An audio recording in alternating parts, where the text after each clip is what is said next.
अब हम क्या बताएंगे अल्फा कणों को लेने का कारण।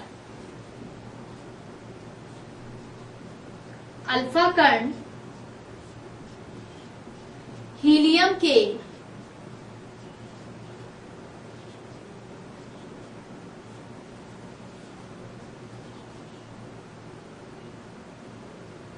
द्विआवेशित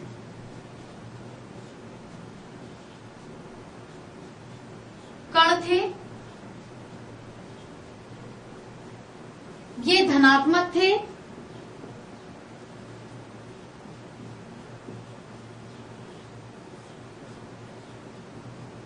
यानी अल्फा कणों का पहला नेचर तो क्या बताया इसने, ये हीलियम के द्विआवेशित कण थे, ये धनात्मक थे, इनका द्रव्यमान 4 म्यू था।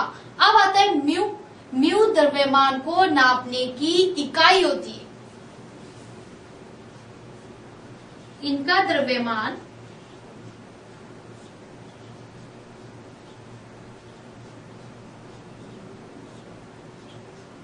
इस म्यू को इस तरह से बनाते हैं, इसको बोलेंगे म्यू। 4 म्यू था।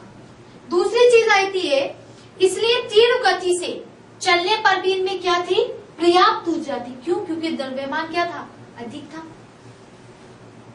इसलिए तीव्र गति से चलने पर भी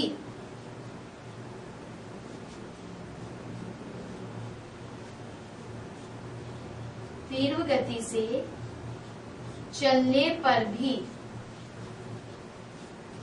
इनमें पर्याप्त ऊर्जा थी। पर्याप्त ऊर्जा थी। अब क्वेश्चन उठता है कि ये तो इसने क्या करा, प्रयोग करा। इस प्रयोग में जो जो चीजें ली वो क्यों ली। अब क्या कर रहा है, इसका अनुमान क्या था, इसने अनुमान लगाया कि जितने भी अल्फा कण थे उनमें क्या हुआ, वो बिना विक्षेपित हुए सीधे क्या हो गए, निकल जाना चाहिए थे, परंतु ऐसा नहीं हुआ।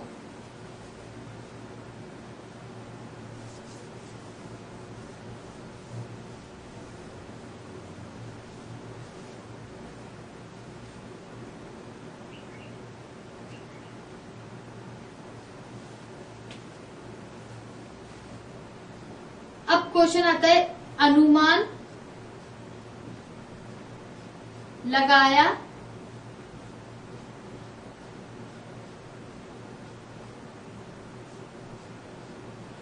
जितने भी अल्फा कण थे वो क्या हुए, परमाणुओं में विद्यमान अपरमाणुओं के द्वारा क्या हो गए, विक्षोभित होंगे। लेकिन अल्फा कण क्या हो गए, प्रोटॉन से अधिक द्रव्यमान होने के कारण भी इनका विक्षेपण की आशा नहीं थी। उन्होंने अनुमान लगाया कि जितने अल्फा कण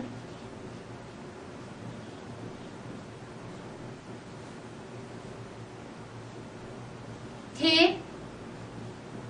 वे विक्षेपित हो गए, विक्षेपित हो गए, परंतु अल्फा कणों का द्रव्यमान अधिक होने के कारण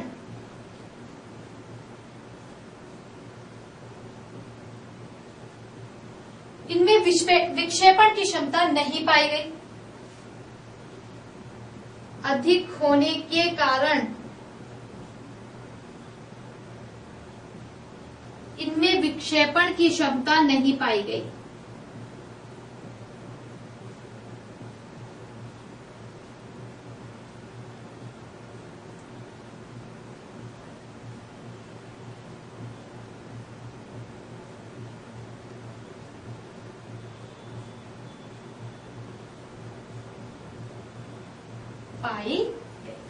इन्होंने लगाया कि क्या हुआ, अल्फा कणों का द्रव्यमान अधिक होने के कारण इनमें विक्षेपण की क्षमता नहीं पाई जाएगी।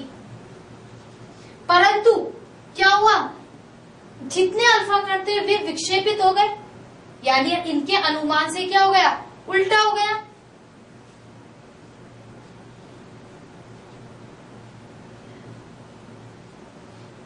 क्वेश्चन आता है कि सोने की परत द्वारा अल्फा कणों का जो प्रकीर्णन किया उसमें अल्फा कणों की प्रकृति